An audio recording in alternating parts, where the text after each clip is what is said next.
iliyoko mbele yenu ni kwaya ya shirikisho la kwaya kutoka parokia Familia Takatifu Tunduma. Inawaletea nyimbo mbili. Wimbo wa kwanza unaitwa Mungu Mtukufu, uliotungwa na PTK Sindani, na wimbo wa pili unaitwa Mpigieni Bwana Vigeregere,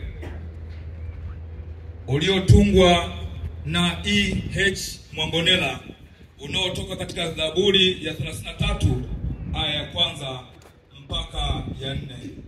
Karibuni tusikilize.